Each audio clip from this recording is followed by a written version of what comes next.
오늘은 괜찮아라는 제목으로 하나님의 말씀을 살펴보겠습니다.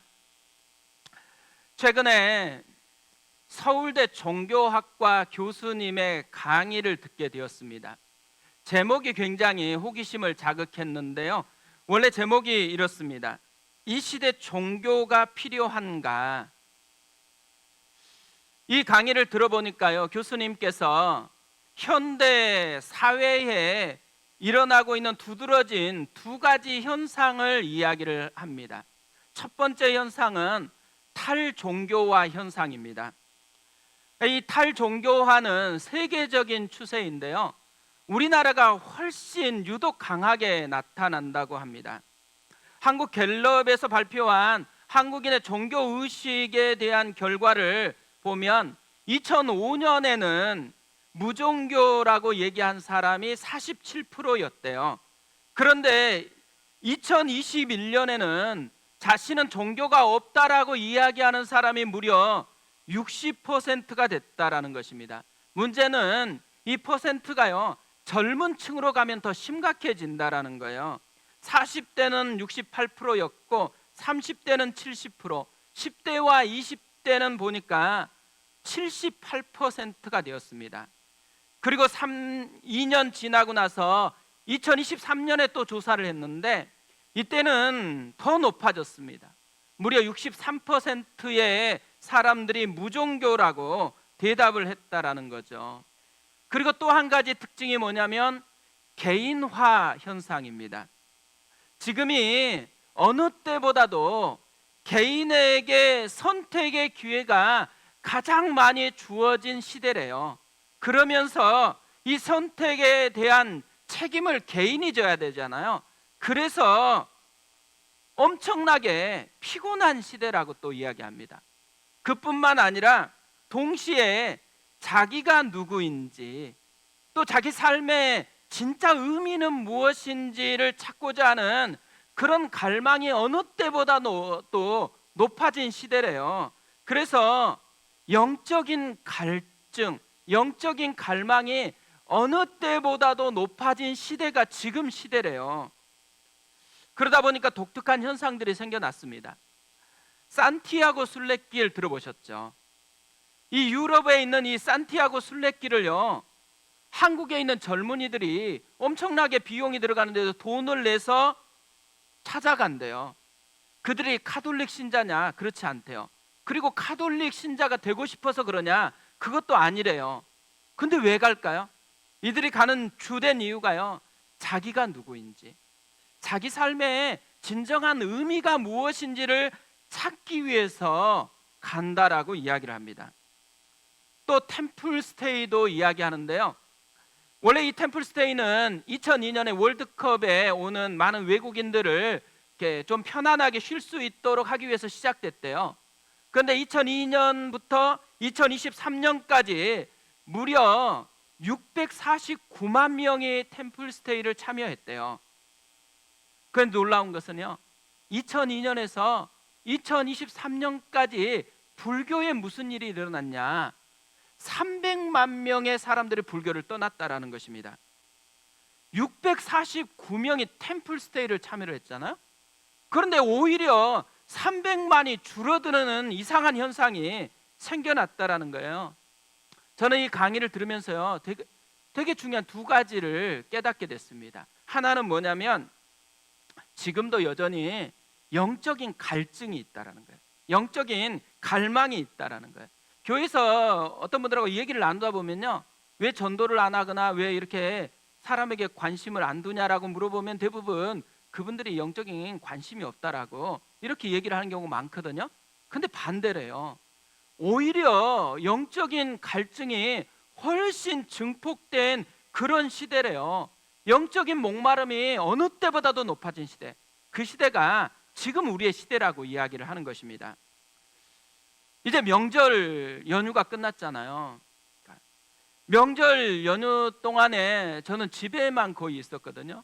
제 둘째가 이제 내일부터 중간고사를 이렇게 보는 것 때문에 집에 있으면서 세 끼 밥을 이렇게 계속 차려주는 일을 하는 거예요. 물론 제가 밥을 차린 건 아닙니다. 밥을 차릴 수 있도록 이제 옆에서 서포트를 하는 간단한 일만 했는데 새끼 밥을 차려준다라는 게 이렇게 힘들 줄이야. 그게 계속 메이니까요. 갔다가 점심때 돌아와야 되고 저녁 때 돌아와야 되고 뭔가를 다 그 스케줄에 맞춰야 되더라고요. 그런데 명절이 끝마치면요, 많은 엄마들이 주로 이런 생각을 굉장히 많이 한다고 합니다. 내가 밥하는 기계인가? 난 뭐 하는 사람이지? 이런 질문을 한대요. 이 질문은 뭐를 의미해요? 내가 누구인지, 나는 내 삶의 의미는 뭔지, 이런 영적인 갈증을 표현하는 말인 거잖아요. 그러니까 어느 때보다도 1년 중에 한국 사회에서 영적인 갈증이 굉장히 높아지는 때가 언제냐면 명절 후라는 얘기인 거잖아요. 그러니까 지금 우리가 새생명 축제를 합니다. 이때가 진짜 영적인 갈증이 많은 시기이기 때문에 이 영적인 갈증을 채워줄 수 있는 손 내미는 시간, 위로하는 시간, 이것이 우리에게 주어진 시간이라는 거죠. 그런데요, 놀라운 것은 뭐냐면 이렇게 영적인 갈증이 많은데 이 갈증을 해소하기 위해서 종교를 찾는 것은 아니라는 거예요. 이제는 종교를 통해서 자신의 영적인 갈증이 해소될 것이라고 생각하지는 않는다라는 것입니다. 그런데 문제는 뭐예요? 이전에는 다 종교를 통해서 이런 영적인 갈증을 해소했는데 지금은 이 종교를 거부하다 보니까요, 영적인 갈증은 있는데 그걸 해소할 수 있는 답은 아직 찾지 못한 그런 시대라는 거예요. 그러면서 피부적으로 자기가 힘든 것을 위로해 줄 수 있는, 자기의 영적인 갈증을 터치해 줄 수 있는 것을 찾아서 헤매는 시대, 그 시대가 지금 시대라고 이야기를 하는 것이죠. 예수님이 2명의 탕자 이야기를 하셨습니다. 많은 분들이 이 탕자 이야기 생각하면 허랑방탕하다가 아버지께 돌아와서 이 아버지를 극적으로 만나는 둘째 아들 탕자를 많이 생각하는 것 같아요. 아버지에게 유산을 달라고 해서 유산을 받자마자 다 정리해가지고 먼 나라로 가서 허랑방탕하게 모든 돈을 탕진했습니다. 그리고 거지가 됐어요. 근데 너무 힘든 거예요. 그래서 아버지에게로 돌아가는데 아버지가 저 멀리서 아들의 모습을 보고 달려와서 안아주면서 그 남루한 옷을 다시 벗기고 또 새로운 신발을 신기고 가락지를 끼우고 잔치를 벌여줍니다. 그러면서 내 아들이 죽었다가 다시 살아났다라고 선포하는 거예요. 얼마나 우리가 이 이야기를 들으면 감동을 받는지 몰라요. 우리도 그렇게 살았는데 내가 하나님 앞으로 나아갔더니만 나를 얼싸 안아주고 내 더러운 것은 다 씻겨주고 우리에게 새롭게 선포하는 거예요. 너 이제까지 어떻게 살았는지 기억하지 말고 넌 지금부터 다시 내 아들이다, 이 선포하는 내용을 들으니까 우리가 얼마나 감동을 해요. 그런데요, 사실 예수님이 이 탕자의 이야기를 하는 것은 그거에 포커스가 있는 게 아니라는 거예요. 더 중요한 초점이 있어서 이 탕자의 이야기를 한다라는 거죠. 누가복음 15장 1절에서 3절을 보면 이렇게 되어 있습니다. 모든 세리와 죄인들이 말씀을 들으러 가까이 나오니 바리새인들과 서기관들이 수군거려 이르되 이 사람이 죄인을 영접하고 음식을 같이 먹는다 하더라. 예수께서 그들에게 이 비유로 이르시되, 여기에 모든 세리와 죄인이 나오는데 이들은 둘째 탕자에 해당하는 사람들이에요. 그리고 여기에 나오는 바리새인과 서기관들은 첫째 아들 탕자에 해당하는 사람들입니다. 그런데 이 첫째 아들에 해당하는 사람들의 특징이 뭐냐면 종교적인 사람들이라는 거예요. 탕자의 비유는 무엇을 얘기하고 싶어서 예수님이 말씀하셨냐면요, 종교적인 틀을 가지고 접근하고 있는 사람들에게 신앙은 종교가 아니고 만남이다라는 거예요. 신앙은 종교 행위가 아니고 만남을 통해서 회복을 경험하는 거룩한 축제라는 것을 이야기해 주려고 이 탕자 이야기를 하고 있다라는 거죠. 팀 켈러 목사님이 이 탕자 이야기를 이렇게 설명한 탕부 하나님이라는 책을 썼거든요. 이 책에 보면 이런 말을 합니다.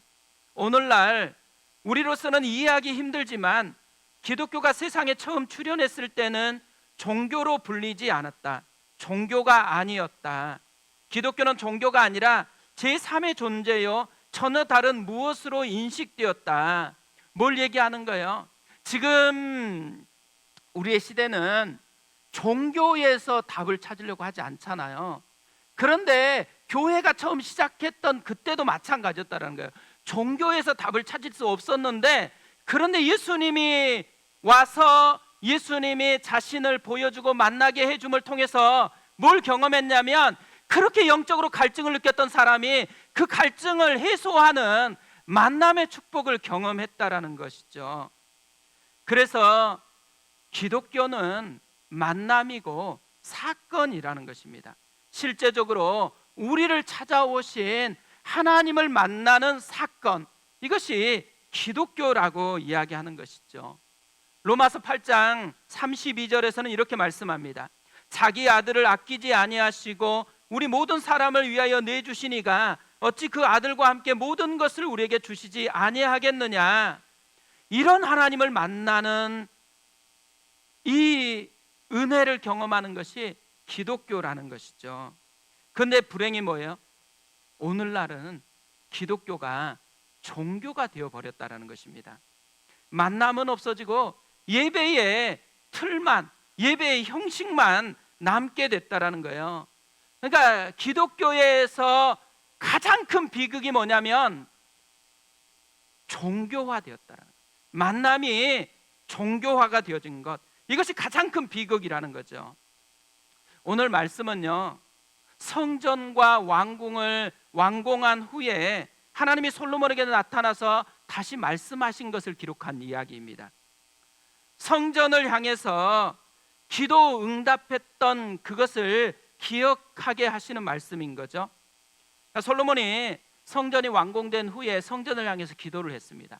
그 기도의 내용은 죄의 영향력 아래 살아가던 사람이 하나님의 은혜의 영향력 아래 살아가는 사람이 되게 해달라는 그런 기도였습니다.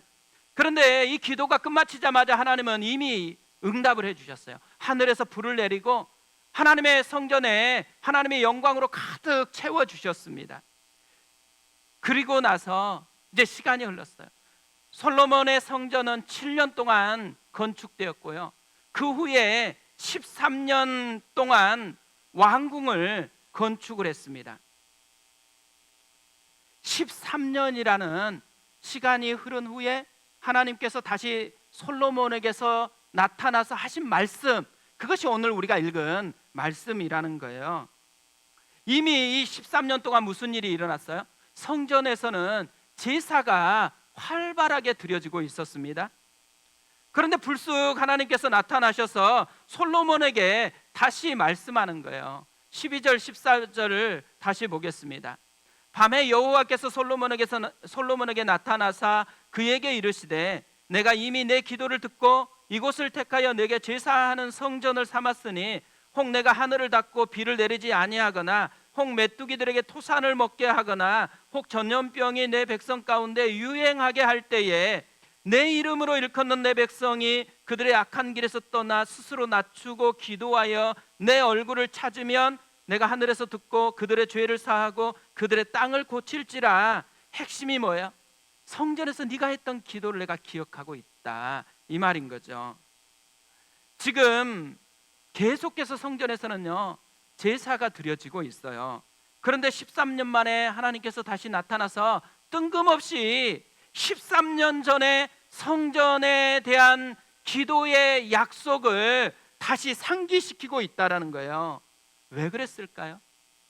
왜 하나님께서는 하필이면 13년 만에 나타나서 다시 이 성전에 대한 이야기를 하고 있을까요? 전 이게 너무 궁금한 거예요. 왜 하필이면 13년 만에 다시 나타나서 이미 응답해 주었던 그 기도 응답에 대한 이야기를 다시 하고 있을까? 이걸 계속 고민하고 묵상하다가 깨달은 것이 있습니다. 13년이라는 시간은요 예배가 신선함에서 익숙함으로 바뀌기 위해 충분한 시간이라는 거예요. 지금 성전에서 능숙하게 제사가 드려지고 있어요. 우리 같으면 뭐예요? 시간에 맞게 예배에 참석하고 찬양하고 기도하고 말씀 듣고 이런 순서대로 예배를 잘 드리고 있다고 생각하고 있어요. 그런데 진짜 중요한 한 가지가 빠져버린 것입니다. 뭐가 빠졌을까요? 만남이 빠져버리는 거예요. 하나님과의 만남은 없는데 제사 행위는 계속해서 익숙하게 드려지고 있다라는 이야기인 거죠. 하나님은요, 이 말씀을 통해서 뭐를 깨닫게 해주고 싶은 거냐면, 예배는 만남이 아니라, 종교화되는 것이 아니라 진짜 만남이다라는 것을 다시 확인시켜 주고 있는 것이죠.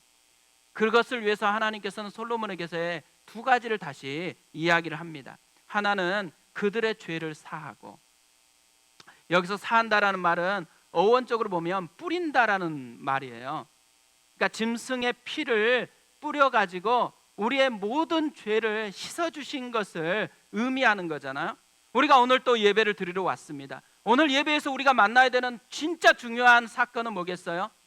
우리의 더러운 죄를 대신해서 십자가에서 피 흘리시고 그 피로 우리를 덮어주신 보혈의 은혜, 그 보혈을 우리에게 허락하신 예수 그리스도를 만나는 것이죠.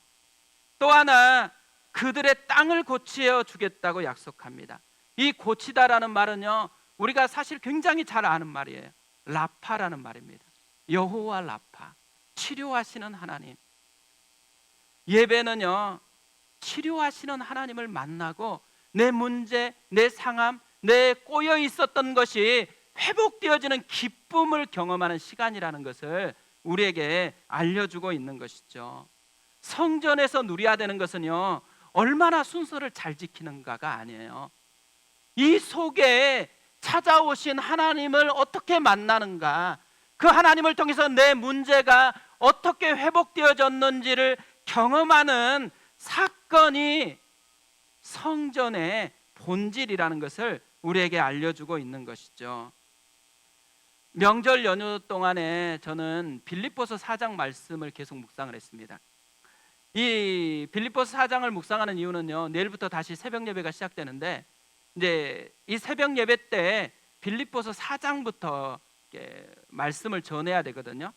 그래서 쭉 살펴보는데 빌립보서 4장 1절 말씀이 이렇게 되어 있습니다. 그러므로 나의 사랑하고 사모하는 형제들, 나의 기쁨이요 면류가 아닌 사랑하는 자들아, 이와 같이 주 안에 서라. 바울이 빌립보 교회의 마지막으로 권면하는 내용이에요. 그런데 사랑하고 사모하고 기쁨이요 면류가 아닌 사랑하는 자들아, 이렇게 표현하고 있습니다. 저는 이 말씀이 명절 내내 이게 마음에 울리는 것입니다. 이 고백이요, 마치 하나님께서 나에게 속삭이는 그런 소리로 들리는 거예요. 주승아, 내가 너 사랑한다. 내가 너를 사모한다. 넌 내 기쁨이야. 넌 내 면류관이야. 내 자랑거리야. 내가 너 정말 사랑해. 자꾸만 이렇게 들리는 거예요. 그러면서요, 이 말을 우리 성도님들의 한 사람 한 분이 이 말을 들어야 되는데, 교회가 존재하는 유일한 이유가 있다면 이 소리를 듣고 싶어서 교회가 존재하는 거고, 우리가 주일마다 예배드리는 한 이유가 있다면 이렇게 우리에게 속삭이시는 하나님을 만나기 위해서 예배드리는 것인데, 이 생각이 떠나지를 않는 것입니다. 오늘 우리가 해야 되는 진짜 중요한 것 한 가지가 있다면요, 우리에게 이 마음으로 찾아와서 속삭이시는 주님을 만나는 것이죠. 하나님은 계속해서요 우리에게 속삭여요. 내가 너 사랑한다. 내가 너를 얼마나 소중하게 여기는 줄 아니? 너 한 사람을 위해서 내가 모든 걸 쏟아 부었어.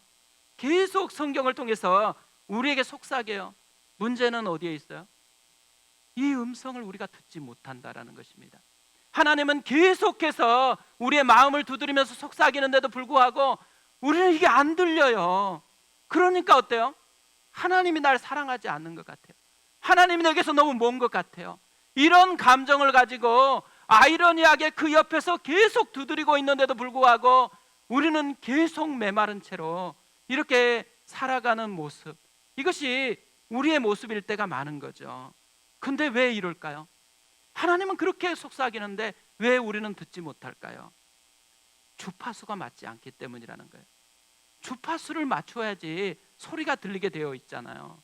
하나님께서 솔로몬에게 그래서 영적인 주파수를 맞춰야 한다라고 권면하기 시작하는 거죠. 4가지 주파수를 맞추라고 얘기합니다. 14절에 이렇게 되어 있습니다. 내 이름으로 일컫는 내 백성이 그들의 악한 길에서 떠나 스스로 낮추고 기도하여 내 얼굴을 찾으면 내가 하늘에서 듣고 그들의 죄를 사하고 그들의 땅을 고칠지라. 첫 번째로는 악한 길에서 떠나래요. 두 번째로는 스스로 낮추래요. 세 번째로는 기도하래요. 네 번째로는 하나님의 얼굴을 찾으래요. 그러면 하늘에서 듣고 찾아와서 우리의 죄를 사하고 우리의 연약한 부분을 고쳐주겠대요. 만나주겠대요. 역대하는 36장으로 되어 있습니다. 그런데 이 역대하의 모든 내용은 영적인 4가지 주파수를 맞추는 이야기로 구성이 되어 있어요. 대표적인 거 몇 가지만 찾아보면요, 르호보암의 이야기가 그렇습니다. 솔로몬의 아들이었던 르호보암이 범죄해요. 그래서 애굽 왕 시삭이 쳐들어옵니다. 모든 성을 빼앗기고 예루살렘만 남았어요. 얼마나 다급해졌겠어요. 그런데 놀랍게도 구사일생으로 살아나게 돼요. 왜 살아났냐? 역대하 12장 7절에서 이렇게 말씀을 합니다. 여호와께서 그들이 스스로 겸비함을 보신지라. 여호와의 말씀이 스마야에게 임하여 이르시되 그들이 스스로 겸비하였으니 내가 멸하지 아니하고 저희를 조금 구원하여 나의 노를 시삭의 손을 통하여 예루살렘에 쏟지 아니하니라. 스스로 겸비하라는 이 영적인 주파수를 맞췄더니만 하나님의 은혜를 경험했다라는 것이죠. 그뿐 아니에요. 아사 왕은 하나님의 주파수를 맞추는 게 얼마나 중요한지를 우리에게 더 생생하게 보여주거든요. 아사 왕의 시대에요, 구스 사람 세라가 엄청난 대군을 몰고 쳐들어왔습니다. 너무 어려운 상황에 있으니까 아사 왕이 한 게 있어요. 역대하 14장 11절이에요. 이렇게 되어 있습니다. 아사가 그의 하나님 여호와께 부르짖어 이르되 여호와여, 힘이 강한 자와 약한 자 사이에는 주밖에 도와줄 리가 없사오니 우리 하나님 여호와여, 우리를 도우소서. 우리가 주를 의지하오며 주의 이름을 의탁하옵고 이 많은 무리를 치러 왔나이다. 여호와여, 주는 우리 하나님이시오니 원하건대 사람이 주를 이기지 못하게 하옵소서 하였더니 기도하고 하나님을 찾는 영적인 주파수를 맞췄어요. 그러자 놀라운 승리를 경험하게 되어집니다. 그리고 세월이 흘러요. 이번에는 이스라엘 왕 바사가 쳐들어옵니다. 그런데 아사 왕이요, 이때는 여호와의 곳간에서 은금을 꺼내고 또 자기 왕궁에 있는 은금을 가지고서 아람 왕에게 외교적으로 수를 써요. 그래서 아람 왕이 뒤에서 치니까 이제 이스라엘 왕이 본국으로 돌아갔거든요. 분명히 전쟁에서는 승리한 것 같아요. 그런데 놀랍게도 하나님이 이때에 나타나서 뭐가 문제인지를 아사 왕에게 지적하는 거예요. 역대하 16장 9절에 이렇게 되어 있습니다. 여호와의 눈이 온 땅을 두루 감찰하사 전심으로 자기에게 향하는 자들을 위하여 능력을 베푸시나니 이 일은 왕이 망령되이 행하였은즉 이후부터는 왕에게 전쟁이 있으리라 하매. 무슨 말이에요? 우리의 진짜 힘이 어디 있냐면 하나님께 있다라는 거예요. 하나님이 우리의 힘인데 그 힘을 누리는 방법이 뭐예요? 하나님을 찾는 기도. 이 영적인 주파수를 맞추면 되는 것이었는데 이 영적인 주파수를 맞추지 않아 버렸다라는 거예요. 그렇기 때문에 진짜 누려야 되는 그 하나님의 능력은 맛보지 못해 버렸다라는 것을 이야기하는 거죠. 성경의 이야기는요, 다 영적인 주파수를 맞추라는 이야기입니다. 그러면 하나님을 깊이 경험할 수 있다라는 것이죠. 저는 이 본문 말씀을 계속 묵상하고 설교를 준비하는데요, 갑자기 울컥해지는 부분이 있었습니다. 왜냐하면 한 가지 중요한 사실을 깨달았기 때문에 그래요. 우리가 이 14절 말씀을 읽으면 조건절처럼 느껴져요. 그래서 자꾸 조건으로만 해석하는 경향이 있습니다. 악한 길에서 떠나야 하고 스스로 겸비해야 하고 기도해야 하고 하나님의 얼굴을 찾아야만 하나님의 은혜가 우리에게 주어진다라고 생각하는 것이죠. 우리가 그렇게 하지 않아서 하나님의 은혜가 나에게는 전혀 맛보지 못한 채로 남아있다, 이렇게 생각하는 접근이 되게 많은 거예요. 그런데요, 이 접근의 전제가 잘못됐다라는 생각을 하게 됐습니다. 왜냐하면 이 말은요, 우리로 적용해 보면 내가 회개해야지만 예수님이 나를 만나 주신다라는 이야기로 들리는 거잖아요.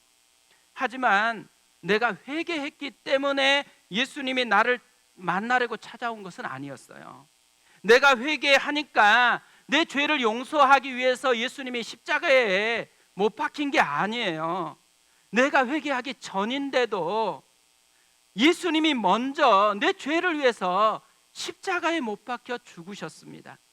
기도하기 전인데도 예수님은 38년 된 병자를 찾아와서 고쳐 주었어요. 로마서 5장 8절에서는 이렇게 말씀해요. 우리가 아직 죄인 되었을 때에 그리스도께서 우리를 위하여 죽으심으로 하나님께서 우리에 대한 자기의 사랑을 확증하셨느니라. 우리가 회개하기 전인데도, 우리가 죄인이었는데도 불구하고 예수님께서 십자가에 죽으셨대요. 우리를 사랑하는 것을 완전히 온몸으로 보여주었다라는 거죠. 회개가 조건이 아니다라는 것을 우리에게 알려주는 것이잖아요. 하나님이 솔로몬에게 나타나서 다시 얘기하는 것은 조건 제시가 아니라는 의미인 거죠. 신앙의 본질을 회복하려고 이야기하는 것이에요. 신앙은 조건이나 거래가 아니라는 거예요. 은혜를 경험하는 거고 하나님의 사랑을 깊이 체험하는 것이라는 거죠. 그렇기 때문에 신앙은 종교가 아니고 만남이다라고, 이것을 네가 맛보아야 한다라고 다시 속삭이고 있는 것이죠. 저는 설교를 준비하다가 이게 대학생 때 체험했던 것이 좀 생각이 났습니다. 저는 대학 1학년 때 예수님을 영접했거든요. 그런데 예수님을 영접하고 난 후에요, 여러 가지 진짜 큰 변화가 있었는데 그 중에 대표적인 게 뭐냐면 샘솟는 기쁨과 강 같은 평화를 경험한 거예요. 정말 이해할 수 없는 기쁨이 있는 거예요. 그리고 너무너무 큰 평안함을 누리는 것입니다. 그런데 이것만 있는 게 아니에요. 더 아이러니한 것이 제게 찾아온 거예요. 너무 깊은 죄의식이 찾아온 거예요. 그러니까 전에는 아무것도 아니었는데 조그만한 것 한 가지만 뭔가를 잘못하면 마음 깊이 죄의 의식이 찾아오는 거예요. 내가 죄인이다라는 이 생각이 자꾸 찾아오는 것입니다. 그러다 보니까요, 저희 엄마가 자주 했었던 말이 계속 생각이 나요. 너무 교회에 깊이 빠지지 말아라. 내가 너무 이렇게 교회에 깊이 빠지니까 내가 진짜 미친 건가? 이런 생각이 들 정도로 기쁨, 평강이 한쪽, 또 한쪽에는 죄의식이 계속 저를 이끌어가는 것들을 경험하게 됐습니다. 연말이 됐는데요, 금식 수련회를 참여하게 됐어요. 금식하면서 기도하면 다 응답된다고 순장님들이 100가지 이상 기도 제목을 적어갖고 오라는 거예요. 그래서 노트를 사고 며칠 동안 씨름하면서 100가지 이상의 기도 제목을 적어갖고 갔어요. 금식 수련회가 시작됐는데 저는 그 100가지 이상 기도 제목을 계속 기도할 줄 알았거든요. 웬걸요? 그걸 펼쳐보지도 못했어요. 왜냐하면 온통 제 마음에 갑자기 죄의식이 막 저를 사로잡기 시작했기 때문에 그래요. 너무 추하게 느껴졌어요. 아니, 이렇게 추한데 기도해봤자 하나님이 나를 용서해 주실까? 내 기도 들어주실까? 이런 생각이 자꾸만 저를 사로잡는 것입니다. 하루가 지나고 이틀이 지났는데도 불구하고 이게 해소가 안 되는 거예요. 그런데 마지막 날 강사 목사님이 십자가에서 예수님이 큰 소리를 지르시고 운명하시다라는 말씀을 전하기 시작했어요. 그러면서 예수님이 마지막으로 큰 소리로 외칠 정도로 그렇게 소리 지르면서 죽으셨는데 그 소리가 뭐였을까? 이거를 질문하시고요, 이것을 계속 자신이 묵상하면서 깨달은 것을 얘기했거든요. 이분이 깨달은 것은 예수님이 마지막으로 자기 같으면 질렀을 소리는 자기 이름을 부르고 죽었을 거라는 거예요. 그런데 제가 이 말을 듣는데요, 하나님의 음성으로 들렸습니다. 저에게 하는 소리로 들렸어요. 예수님께서 마지막으로 십자가에서 죽으시면서 주승아, 내가 너의 모든 죄에 다 짊어지고 이렇게 죽었다. 이제 너는 더 이상 죄와 씨름하지 말고 나의 의를 입고 살아가라. 이 소리로 들려지는 것입니다. 그러면서 제 어깨에서 무거운 짐덩어리가 이렇게 스르르 내려지는 것을 경험을 했습니다. 얼마나 가슴이 벅찼는지 몰라요. 그러면서요, 이제는 세상 다 얻은 것 같았거든요. 이제는 더 이상 죄 짓지 않고 진짜 거룩한 삶을 살 줄 알았어요. 수련회 끝마치고요, 집으로 돌아왔는데 웬걸요, 다시 죄를 짓고 또 죄의식이 저를 이렇게 끌고 가는 것을 경험하게 되는 거예요. 그리고 1년 뒤에 다시 금식 수련을 참여하게 됐습니다. 이번에도요, 갑자기 죄의식이 저를 꽉 사로잡아 버리는 거예요. 십자가의 그 사랑을 이미 알고 있잖아요. 그러니까 작년과는 다른 모습이거든요. 이미 하나님의 은혜를 많이 경험을 했어요. 근데 이상하게 죄의식이 저를 꽉 사로잡으니까 기도가 안 되는 거예요. 그러니까 이제 씨름하는 게 뭐냐면, 기도를 좀 하려고 애를 쓰고 끙끙 앓고 있는데 갑자기 망치와 못이 부딪히는 큰 소리가 선명하게 들렸어요. 그리고 하나님께서 저에게 말씀했습니다. 주승아, 내가 이미 십자가에 죽었잖니. 그럼 널 위해서 또다시 십자가에 못 박혀야 되겠니? 눈물이 왈칵 쏟아졌습니다.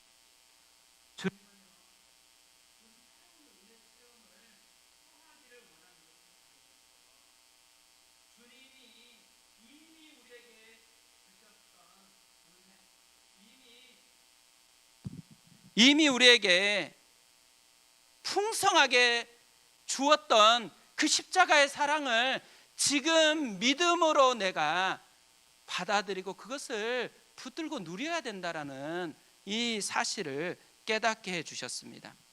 제가 이렇게 돌아보니까요, 저의 인생에서 신앙은 사건이었더라고요. 주님을 만나는 체험이 저의 인생을 끌고 왔더라고요. 추석 때요, 그림책을 하나 봤거든요. 괜찮아라는 그림책이에요. 최은숙 작가님이 쓴 그림인데요. 제가 이 책을 보면서 굉장히 큰 은혜를 받았습니다. 내용은 굉장히, 그림책이다 보니까 심플해요. 개미 그림 하나 그려놓고, 개미는 작아, 괜찮아, 영차 나는 힘이 세. 고슴도치 하나 그려놓고, 가시가 많아, 괜찮아, 뾰족뾰족 나는 무섭지 않아. 또 뱀, 또 타조, 그리고 기린, 이렇게 쭉 그려놔요. 그리고 이렇게 괜찮아 말하는 거예요. 그리고 나서 질문을 해요. 그럼 너는? 이 아이가요, 이 질문을 받고 이렇게 대답합니다. 나는 크게 웃을 수 있어. 저는 이게 너무 위로가 되는 거예요. 그리고 이것을 계속 반복해서 보는데요, 하나님이 저에게 속삭이는 소리로 들렸어요. 그런데 이 내용과는 조금 다른 속삭임으로 들렸어요. 괜찮아, 주승아, 내가 너 옆에 있잖니.